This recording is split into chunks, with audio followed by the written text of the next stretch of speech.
Hi friends, அனைவருக்கும் வணக்கம்.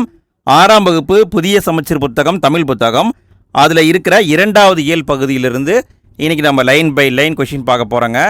ஒரு வரியை கூட விடாமல் எல்லாத்தையுமே கேள்வி பதிலாக மாற்றி நான் கொண்டு வந்திருக்கேன். மொத்தம் 50 கேள்வி இருக்குது. வீடியோ முழுமையாக பார்த்து பயன்படுத்திக்கோங்க. நீங்கள் படிச்சிருக்கீங்க அப்படின்னா இதை டெஸ்ட் மாதிரி போட்டு பாருங்கள். நீங்கள் படிக்கலை, புத்தகம் இல்லை அப்படின்னா இந்த வீடியோவை நீங்கள் பார்த்தாவே போதும். எல்லா பாயிண்ட்டையும் நான் எடுத்து கொண்டு வந்துட்டேன். சரி, ஓகே, நம்ம இன்றைய வீடியோக்குள்ளே போகலாம். நம்ம ஃபஸ்ட்டு பார்க்க போகிற தலைப்பு சிலப்பதிகாரம். இதிலேருந்து ஒரு பாட்டு கொடுத்துருப்பாங்க, அது என்னங்கிறத பார்க்கலாம். ஃபஸ்ட்டு வினா பாருங்கள். நிலவுடைய குளிர்ச்சியையும் கதிரவனின் வெம்மையையும் மலையுடைய பயனையும் போற்றும் நூல் எது? நிலவுடைய குளிர்ச்சியையும் கதிரவனுடைய வெம்மையையும் மலையுடைய பயனையையும் போற்றும் நூல் எது? இதுக்கான பதில் சிலப்பதிகாரத்தில் தான் சொல்லியிருப்பாங்க. அடுத்த கேள்வி, கொங்கு அலர்த்தார் சென்னி குளிர் வெண்குடை போன்று. இந்த வரியில் வந்திருக்கிற சென்னி என குறிப்பிடப்படுபவன் யார்? ஒரு மன்னனை பற்றி சொல்கிறாங்க. இந்த சென்னி அப்படிங்கிறது எந்த வம்சத்தை குறிக்கும் அப்படின்னு கேட்டிருக்காங்க. பதில் சென்னி அப்படின்னா சோழன் அர்த்தம். சென்னினா சோழன்.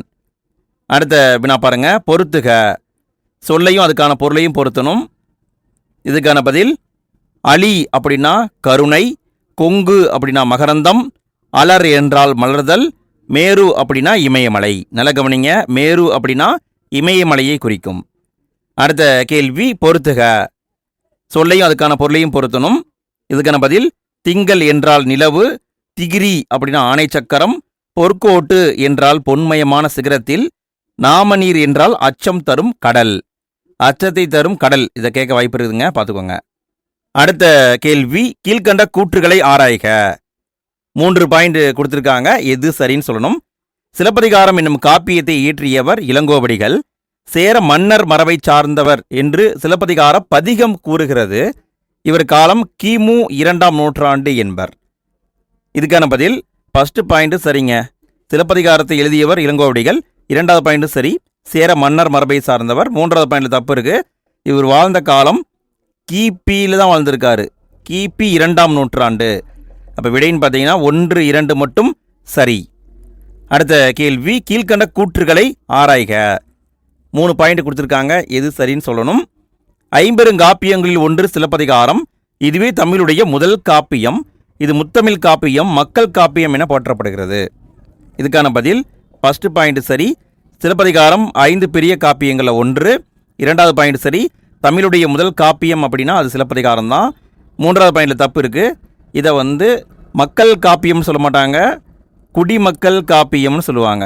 சிலப்பதிகாரம் குடிமக்கள் காப்பியம் என அழைக்கப்படுகிறது. அப்போ இங்கே பார்த்தீங்கன்னா 1, 2 மட்டும் சரி என்பது ஆன்சர்.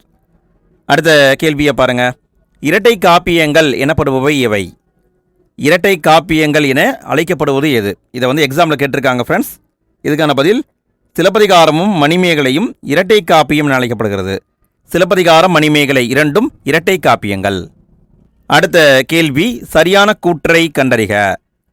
கூற்று, காவிரி ஆறு பாய்ந்து வலம் செய்யும் நாட்டை ஆட்சி செய்பவன் சோழ மன்னன். காரணம், சோழ மன்னனின் ஆணை சக்கரம் போல கதிரவனும் இமயமலையை இடதுபுறமாக சுற்றி வருகிறது. இதில் எது சரின்னு கேட்டிருக்காங்க. ஃபர்ஸ்ட் பாயிண்ட் சரி. 2வது பாயிண்டில் தப்பு இருக்குது. என்ன தப்புன்னா, இந்த கதிரவன் அப்படிங்கிறது இடதுபுறமாக சுற்றி வரவில்லை, வலதுபுறமாக சுற்றி வருகிறது அப்படி சொல்லியிருப்பாங்க. அப்போ பார்த்தீங்கன்னா கூற்று மட்டும் சரி என்பது ஆன்சர். அடுத்த கேள்வி, சிலப்பதிகாரம் இயற்கையை போற்றும் வரிசையை கண்டறிக. சிலப்பதிகாரத்தில் எந்த ஆர்டரில் இயற்கையை சொல்லியிருக்காங்க அப்படின்னு கேட்குறாங்க. இதை கண்டிப்பாக எக்ஸாமில் கேட்பாங்க ஃப்ரெண்ட்ஸ். இதுக்கான பதில் திங்கள், ஞாயிறு, மலை இப்படி தான் சொல்லியிருப்பாங்க.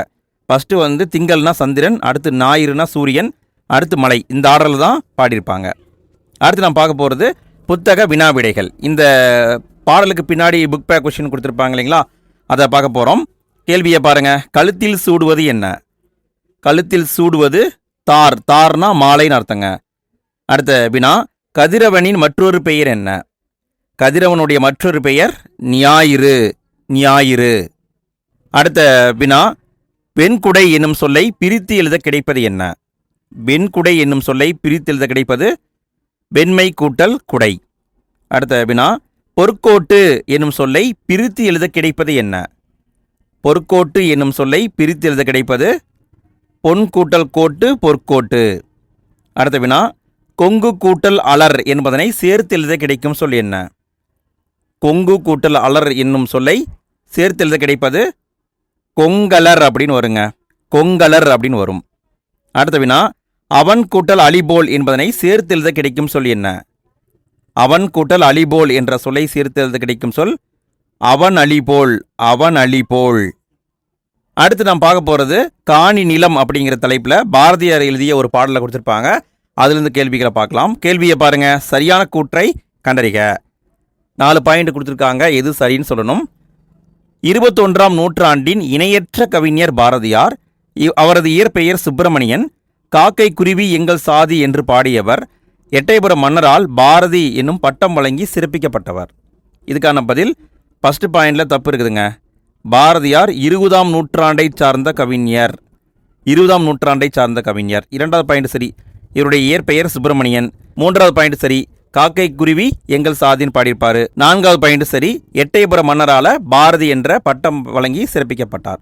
அப்போ பார்த்தீங்கன்னா 2, 3, 4 மட்டும் சரி என்பது ஆன்சர். அடுத்த கேள்வியை பாருங்க.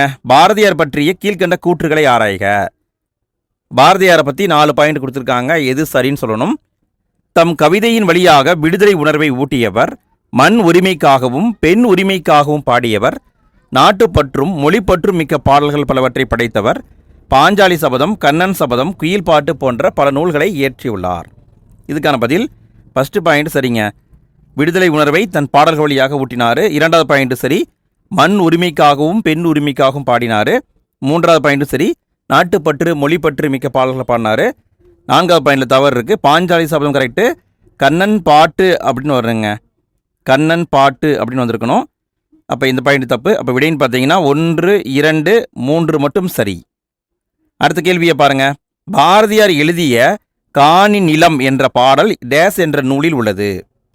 பாரதியார் எழுதிய காணி நிலம் என்ற பாடல் எந்த நூலில் இருக்குது? இதுக்கான பதில் பாரதியார் கவிதைகள் அப்படிங்கிற நூல் இருக்குது. பாரதியார் கவிதைகள்.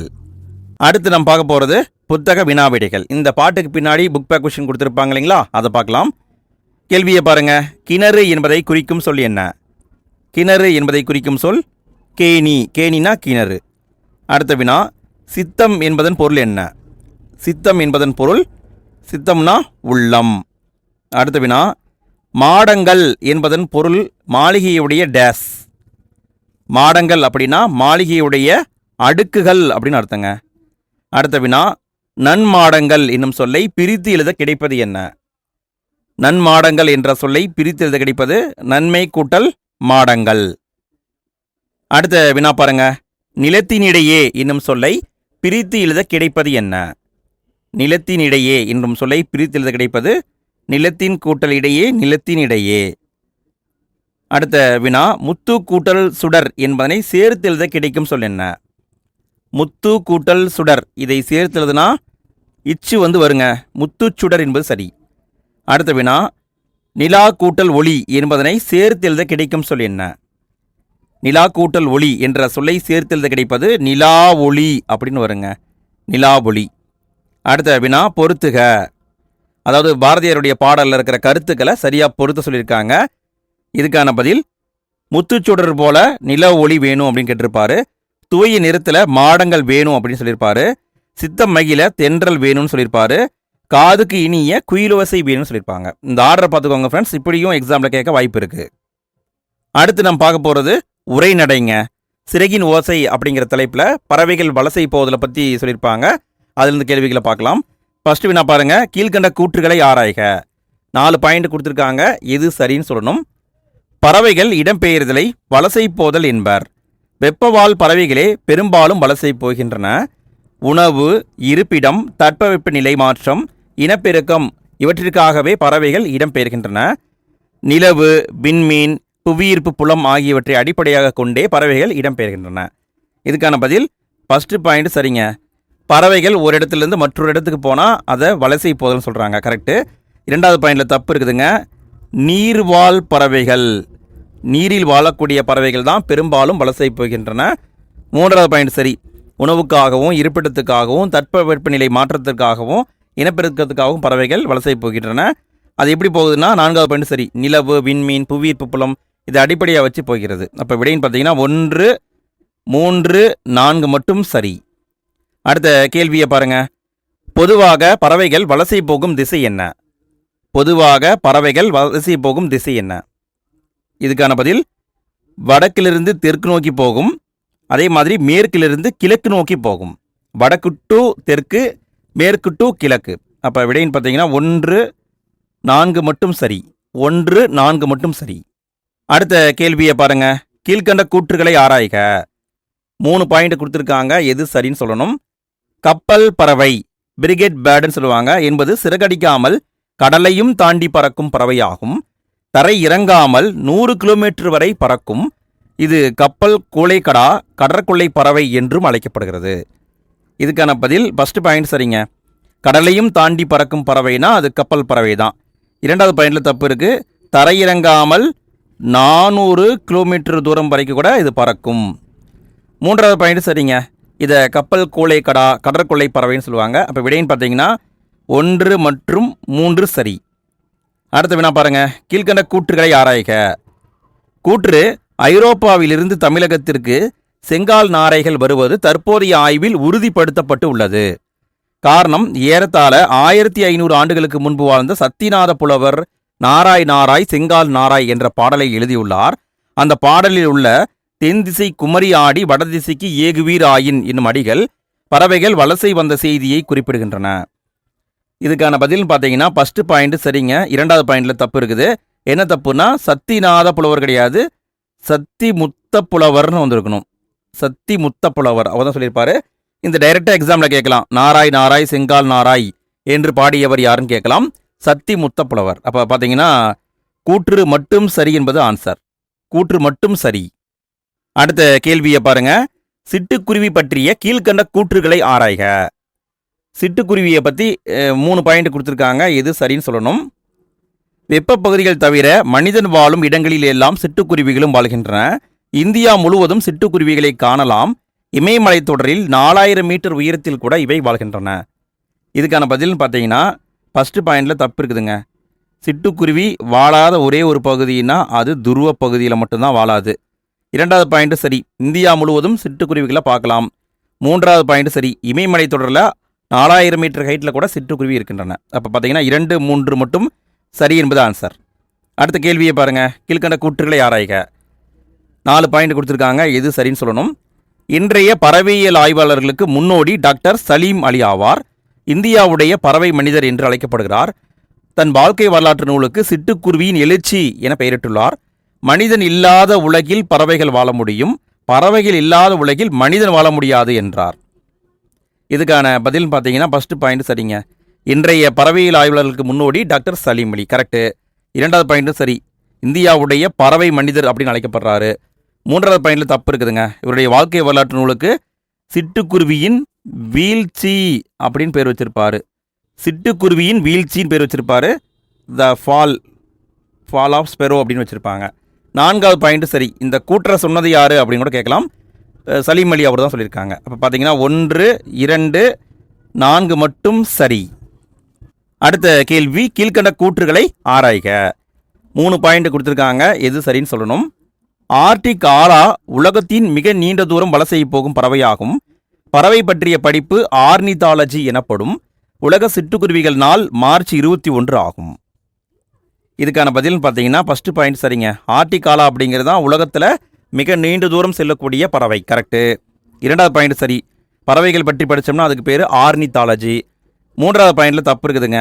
உலக சிட்டுக்குருவி தினம் மார்ச் 20, 21 கிடையாது, மார்ச் 20. அப்போ பார்த்தீங்கன்னா 1, 2 மட்டும் சரி என்பது ஆன்சர். அடுத்து நான் பார்க்க போகிறது இந்த உரைநடைக்கு பின்னாடி புக் பேக் கொஷின் இருக்கும் இல்லையா, அதை பார்க்க போகிறோம். கேள்வியை பாருங்கள். தட்பவெப்பம் என்னும் சொல்லை பிரித்து எழுத கிடைப்பது என்ன? தட்பவெப்பம் என்னும் சொல்லை பிரித்து எழுத கிடைப்பது தட்பம் கூட்டல் வெப்பம். அடுத்த கேள்வி. வேதி உரங்கள் என்னும் சொல்லை பிரித்து எழுத கிடைப்பது என்ன?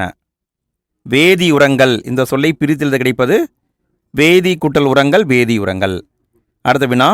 தரை கூட்டல் இறங்கும் என்பதனை சேர்த்து எழுத கிடைக்கும் சொல் என்ன? தரை கூட்டல் இறங்கும் இதை சேர்த்து எழுதுனா தரை இறங்கும் அப்படின்னு வருங்க. தரை இறங்கும். அடுத்த கேள்வியை பாருங்க. வலி கூட்டல் தடம் என்பதனை சேர்த்து எழுத கிடைக்கும் சொல் என்ன?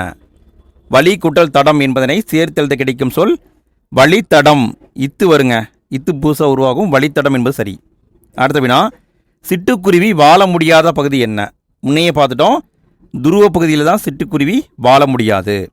அடுத்து நாம் பார்க்க போகிறது விரிவானம்ங்க. கிழவனும் கடலும் அப்படிங்கிற பேரில் ஒரு கதையை கொடுத்துருப்பாங்க. இதில் வந்து ஜஸ்ட் 2-3 பாயிண்ட் மட்டும் நீங்கள் தெரிஞ்சிட்டா போதும். சரி, கேள்வியை பாருங்கள். கீழ்கண்ட கூற்றுகளை ஆராய்க. 3 பாயிண்ட் கொடுத்துருக்காங்க, எது சரின்னு சொல்லணும். கிழவனும் கடலும் என்பது ஆங்கில புதினமாகும். இந்த நூல் 1958ஆவது ஆண்டு நோபல் பரிசு பெற்றது. இந்த நூலின் ஆசிரியர் எர்னஸ்ட் ஹெமிங்வே. இதுக்கான பதில் ஃபர்ஸ்ட் பாயிண்ட் சரிங்க. ஆங்கில புதினம் த old man and the C, அந்த புதினத்துடைய மொழிபெயர்ப்பு தான் கிழவனும் கடலும். 2வது பாயிண்டில் தப்பு இருக்குது. இதுக்கு நோபல் பரிசு எப்போ கொடுத்தாங்கன்னா 1954ஆவது ஆண்டு கொடுத்தாங்க. 3வது பாயிண்ட் சரி. இது எழுதியவர் எர்னஸ்ட் ஹெமிங்வே. அப்போ பார்த்தீங்கன்னா 1, 3 மட்டும் சரி என்பது ஆன்சர். அடுத்த கேள்வியை பாருங்கள். கிழவனும் கடலும் நூலை பற்றிய கூற்றுகளை ஆராய்க. 4 பாயிண்ட் கொடுத்துருக்காங்க, இது சரின்னு சொல்லணும்.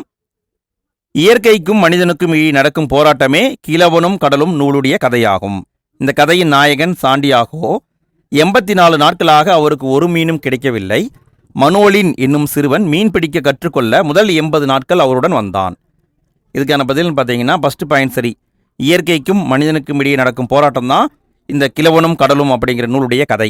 2வது பாயிண்ட் சரி. இந்த கதையுடைய நாயகன் சாண்டியாகோ. 3வது பாயிண்ட் சரி. 84 நாட்களாக அவருக்கு மீன் கிடைச்சிருக்காது. 4வது பாயிண்டில் தப்பு இருக்குது. மனோலின் அப்படிங்கிற சிறுவன் 40 நாட்கள் அவர் கூட வந்திருப்பான். 80 நாள் கிடையாது, 40 நாட்கள். அப்போ விடைன்னு பார்த்தீங்கன்னா 1, 2, 3 மட்டும் சரி. அடுத்து நாம் பார்க்க போகிறது இலக்கணங்க. இலக்கணத்தில் முதல் எழுத்தும் சார்பு எழுத்தும் கொடுத்துருப்பாங்க. சரி, கேள்வியை பாருங்கள். சரியான கூற்றை கண்டறிக. கூற்று உயிரெழுத்துக்கள் 12, மெய் எழுத்துக்கள் 18 ஆகிய 30 எழுத்துக்களும் முதல் எழுத்துக்கள் ஆகும். உயிரெழுத்து 12, மெய் எழுத்து 18, இந்த 30 எழுத்துக்களும் முதல் எழுத்துக்கள் ஆகும். காரணம், பிற எழுத்துக்கள் தோன்றுவதற்கும் இயங்குவதற்கும் முதல் காரணமாக உயிரெழுத்துக்கள் உள்ளன. இதுக்கான பதில் பார்த்தீங்கன்னா கூற்று சரியாக இருக்குது, காரணத்தில் தப்பு இருக்குது. உயிரெழுத்து அப்படின்னு வந்திருக்கக்கூடாது, முதல் எழுத்து அப்படின்னு வந்திருக்கணும். முதல் எழுத்து தான் காரணம். அப்போ இங்கே பார்த்தீங்கன்னா கூற்று மட்டும் சரி என்பது ஆன்சர். அடுத்த வினா பாருங்க. சரியான கூற்றை கண்டறிக. கூற்று சார்பெழுத்துக்கள் 10 வகைப்படும். காரணம், முதல் எழுத்துக்களை சார்ந்து வருவதால் சார்பெழுத்துக்கள் எனப்படுகின்றன. சார்பெழுத்துக்கள் 10 வகைப்படும். காரணம் என்னங்க? முதல் எழுத்துக்களை சார்ந்து வருது. அப்போ இங்கே விடைன்னு பார்த்தீங்கன்னா கூற்று காரணம் இரண்டுமே சரிதாங்க. இரண்டும் சரி என்பது ஆன்சர். அடுத்த கேள்வியை பாருங்க. உயிர்மை எழுத்து பற்றிய கூற்றுகளை ஆராய்க. உயிர்மை எழுத்து பற்றி 4 பாயிண்ட் கொடுத்துருக்காங்க, எது சரின்னு சொல்லணும். ஒளி வடிவம் மெய்யும் உயிரும் சேர்ந்ததாக இருக்கும். வரி வடிவம் மெய்யெழுத்தை ஒத்திருக்கும். ஒலிக்கும் கால அளவு உயிரெழுத்தை ஒத்திருக்கும். முதல் எழுத்துக்களை சார்ந்து வருவதால் இவை சார்பெழுத்து வகையில் அடங்கும். இதுக்கான பதில் ஃபர்ஸ்ட் பாயிண்ட் சரிங்க. உயிர்மை எழுத்து அதனுடைய ஒளி வடிவம் மெய்யும் உயிரும் சேர்ந்ததாக இருக்கும். 2வது பாயிண்ட் சரி. வரி வடிவம் மெய்யெழுத்தை ஒத்திருக்கும். 3வது பாயிண்ட் சரி. ஒலிக்கும் கால அளவு உயிரெழுத்தை ஒத்திருக்கும். 4வது பாயிண்ட்டும் சரிங்க. இதை வந்து சார்பெழுத்து அப்படின்னு சொல்லுவாங்க. அப்போ விடைன்னு பார்த்தீங்கன்னா அனைத்தும் சரி என்பது ஆன்சர். அடுத்த கேள்வியை பாருங்க. ஆயுத எழுத்து பற்றிய சரியான கூற்றை கண்டறிக. ஆயுத எழுத்தை பற்றி 4 பாயிண்ட் கொடுத்துருக்காங்க, எது சரின்னு சொல்லணும். 3 புள்ளிகளை உடைய தனித்த வடிவம் பெற்றது. நுட்பமான ஒலிப்பு முறையை கொண்டது. முதல் எழுத்தாகிய உயிரையும் மெய்யையும் சார்ந்து இயங்கும். ஆயுதம் தனித்து இயங்கும். இதுக்கான பதில்னு பார்த்தீங்கன்னா ஃபர்ஸ்ட் பாயிண்ட் சரிங்க. 3 புள்ளிகளை கொண்ட தனித்த வடிவம் பெற்றது. 2வது பாயிண்ட் சரி. நுட்பமான ஒலிப்பு முறையை கொண்டது. 3வது பாயிண்ட்டும் சரி. முதல் எழுத்தாகிய உயிரையும் மெய்யையும் சார்ந்து இயங்கும். ஆயுத எழுத்து அப்படிங்கிறது சார்பெழுத்து தான். 4வது பாயிண்ட் தப்பு. ஆயுதம் தனித்து இயங்காது. அப்போ விடைன்னு பார்த்தீங்கன்னா 1, 2, 3 மட்டும் சரி. அடுத்த கேள்வியை பாருங்க. சரியான கூற்றை கண்டறிக. கூற்று ஆயுத எழுத்து தனக்கு முன் ஒரு குறில் எழுத்தையும் தனக்கு பின் ஒரு வல்லின உயிரெழுத்தையும் பெற்று சொல்லுக்கு இடையில் மட்டுமே வரும். காரணம், ஆயுத எழுத்து தனித்து இயங்காது. இதுக்கான பதில்னு பார்த்தீங்கன்னா கூற்றில் தப்பு இருக்குதுங்க. ஆயுத எழுத்துக்கு, அதாவது ஆயுத எழுத்து வருதுன்னா தனக்கு முன்னாடி ஒரு குறில் எழுத்து வரும், கரெக்டு. தனக்கு பின்னாடி வல்லின உயிர் எழுத்து வராது, உயிர் மெய் எழுத்து தான் வரும். நல்ல கவனிங்க, உயிர் மெய் எழுத்து தான் வரும். அப்போ கூற்று தவறு, காரணம் சரி. அப்போ பார்த்தீங்கன்னா காரணம் மட்டும் சரி என்பதுதான் ஆன்சர். அடுத்து நம்ம பார்க்க போகிறது மொழித்திறன் பயிற்சி. மொழித்திறன் பயிற்சின்னு சில கொடுத்துருப்பாங்க, அதுலேருந்து கேள்விகளை பார்க்கலாம். பறந்து விரிந்து இருப்பதால் கடலுக்கு டேஸ் என்று பெயர். இந்த கடலுக்கு என்ன பெயருங்க? இந்த கடல் அப்படின்னா இந்த பறவை வருங்க. இந்த பறவைனா பறக்கும் பறவை, இந்த பறவைனா கடலை குறிக்கும். நல்லா பார்த்துக்கோங்க ஃப்ரெண்ட்ஸ். அடுத்த வினா பாருங்க. கலைச்சொற்களை பொறுத்துக. கலைச்சொற்களை பொருத்தணும். இதுக்கான பதில் வெதர் அப்படின்னா வானிலை, மைக்ரேஷன் அப்படின்னா வலசை போகிறது, சாங்சுவரினா புகலிடம், கிளைமேட் அப்படின்னா தட்பவெப்பம். அடுத்து நாம் பார்க்க போகிறது திருக்குறள் பார்க்க போகிறோங்க. திருக்குறள்லேருந்து கேள்விகளை பார்க்கலாம். வினாவை பாருங்க. கீழ்கண்ட கூற்றுகளை ஆராய்க. 3 பாயிண்ட் கொடுத்துருக்காங்க, எது சரின்னு சொல்லணும். மக்கள் பயனுள்ள முறையில் வாழ வழிகாட்டிகளாக அமைபவை அறநூல்கள். அறநூல்களில் உலக மறை என திருக்குறள் போற்றப்படுகிறது. திருக்குறள் 7 சொற்களில் மனிதர்களுக்கு அறத்தை கற்றுத்தருகிறது. இதுக்கான பதில்னு பார்த்தீங்கன்னா ஃபஸ்ட்டு பாயிண்ட் சரிங்க. மக்களுக்கு பயனுள்ள முறையில் வழிகாட்டியாக இருந்தால் அது அறநூல் சொல்லுவாங்க. 2வது பாயிண்டில் தப்பு இருக்குது. திருக்குறளை உலக பொதுமறைன்னு சொல்லுவாங்க. உலக பொதுமறை தான் திருக்குறள். அப்போ தப்பாக இருக்குது. அடுத்த பாயிண்ட் சரி. திருக்குறள் 7 சொற்களில் மனிதர்களுக்கு அறத்தை கற்றுத்தருகிறது. அப்போ விடைன்னு பார்த்தீங்கன்னா 1, 3 மட்டும் சரி என்பது ஆன்சர். அடுத்த வினா பாருங்க. ஒருவருக்கு மிகச்சிறந்த அணிகலன்கள் என திருவள்ளுவர் குறிப்பிடுவது எதை? ஒருவருக்கு மிகச்சிறந்த அணிகலன் அப்படின்னு திருவள்ளுவர் எதை சொல்கிறாருன்னு கேட்குறாங்க. இதுக்கான பதில் பணிவு இன்சொல். பணிவாக இருப்பதும் இன்சொல் பேசுவதும் ஒருத்தருக்கு சிறந்த அணிகலன் அப்படின்னு திருவள்ளுவர் சொல்கிறாரு. அடுத்த வினா பாருங்க. கீழ்கண்ட கூற்றுகளை ஆராய்க. 4 பாயிண்ட் கொடுத்துருக்காங்க, எது சரின்னு சொல்லணும். திருவள்ளுவர் எக்காலத்துக்கும் பொருந்தும் வாழ்க்கை நெறிகளை வகுத்து கூறியுள்ளார். வான்புகழ் வள்ளுவர், தெய்வப்புலவர், பொய்ப்புலவர் முதலிய பல சிறப்பு பெயர்கள் இவருக்கு உண்டு. திருக்குறள் அறத்துப்பால், பொருட்பால், இன்பத்துப்பால் என்னும் 3 பிரிவுகளை கொண்டது. 18 கீழ்கணக்கு நூல்களில் ஒன்று. பார்த்தவொடனே கண்டுபிடிச்சிருப்பீங்க. அதுக்கான பதில் ஃபஸ்ட்டு பாயிண்ட் சரி. 2வது பாயிண்டில் தப்பு இருக்குதுங்க. என்ன தப்புன்னா பொய்யில் புலவர் அப்படின்னு வரணும். திருவள்ளுவர் பொய்யில் புலவர். 3வது பாயிண்ட் சரி. 4வது பாயிண்ட் சரி. திருக்குறள் அப்படிங்கிறது 18 கீழ்கணக்கு நூல்களில் வரும். அப்போ விடைன்னு பார்த்தீங்கன்னா 1, 3, 4 மட்டும் சரிங்க. 1, 3, 4 சரி. அடுத்த கேள்வியை பாருங்க. திருக்குறள் பற்றிய கீழ்கண்ட கூற்றுகளை ஆராய்க. 4 பாயிண்ட் கொடுத்துருக்காங்க, எது சரின்னு சொல்லணும். 133 அதிகாரங்கள், 1330 குறட்பாக்களை கொண்டுள்ளது. திருக்குறளில் இல்லாததும் இல்லை, சொல்லாததும் இல்லை என சிறந்து விளங்குகிறது. திருக்குறளுக்கு உலக பொதுமறை, வாயுரை வாழ்த்து முதலிய பல சிறப்பு பெயர்கள் வழங்குகின்றன. 100க்கு மேற்பட்ட மொழிகளில் திருக்குறள் மொழிபெயர்க்கப்பட்டுள்ளது. இதுக்கான பதில் அனைத்து பாயிண்ட்டுமே சரிங்க. அனைத்துமே சரியாக இருக்குது. ஃப்ரெண்ட்ஸ், நான் இங்கே ஒரு கேள்வியை உங்ககிட்ட கேட்குறேன். அதுக்கான பதில் நீங்கள் தான் கமெண்ட்டில் பதிவு பண்ணணும். 100க்கு மேற்பட்ட நூல்கள்னு சொல்லியிருக்காங்க இல்லையா? அதுவே பழைய சிலபஸில் குறிப்பிட்டு சொல்லியிருப்பாங்க. திருக்குறள் இத்தனை மொழிகளில் மொழிபெயர்க்கப்பட்டுள்ளது அப்படின்னு அக்யூரேட்டாக சொல்லியிருப்பாங்க. அது என்ன அப்படிங்கிறத நீங்கள் படிச்சிருந்தீங்கன்னா கமெண்ட்டில் பதிவு பண்ணுங்கள். எத்தனை பேர் தரவாக படிச்சிருக்கீங்கன்னு பார்க்கலாம். அடுத்த வினா பாருங்கள். மக்களுக்கு மகிழ்ச்சி தருவது என்ன? மக்களுக்கு மகிழ்ச்சி தருவது என்ன? இதுக்கான பதில் அறிவுடைய மக்கள். அறிவுடைய மக்கள். அறிவுடைய மக்கள் தான் அவங்களுடைய பெற்றோருக்கு மகிழ்ச்சியை தருவாங்க. அடுத்த வினா பாருங்கள். ஒருவருக்கு சிறந்த அணி என திருவள்ளுவர் எதை சொல்கிறார்? முன்னாடியே பார்த்துட்டோம். இனிய சொற்களை பேசுதல். ஃப்ரெண்ட்ஸ், நம்ம இன்றைய வீடியோவில் 53 கேள்வியை பார்த்துருக்கோங்க. இந்த 53 கேள்வியில் உங்களுக்கு எத்தனை கேள்விக்கு ஆன்சர் தெரிஞ்சது? மறக்காமல் கமெண்ட்டில் பதிவு பண்ணுங்கள். நாளைக்கு 6ஆம் வகுப்பு புதிய சமச்சீர் புத்தகம் இயல் 3லேருந்து டெஸ்ட் நடக்கும். படிச்சுட்டு வந்துருங்க ஃப்ரெண்ட்ஸ். நாளைக்கு வீடியோக்கான லிங்க்கை நான் எண்ட் ஸ்க்ரீனில் கொடுக்குறேன். அது மட்டும் இல்லாமல் இது வரைக்கும் நம்ம போடுற வீடியோக்களுக்கு எல்லாமே ஒரு பிளேலிஸ்ட்டை உருவாக்கி வச்சுருக்கோம். அதுக்கான லிங்க் பெஸ்ட் கமெண்ட்டில் இருக்குது, செக் பண்ணி பாருங்கள். வீடியோ பிடிச்சிருந்தா லைக் போடுங்க. வீடியோ பற்றிய ஃபீட்பேக்கை கமெண்ட்டில் பதிவு பண்ணுங்கள். உங்கள் ஃப்ரெண்ட்ஸ்க்கும் ஷேர் பண்ணுங்கள். ஓகே ஃப்ரெண்ட்ஸ், நம்ம அடுத்த வீடியோவில் மீண்டும் சந்திப்போம். அனைவருக்கும் நன்றி.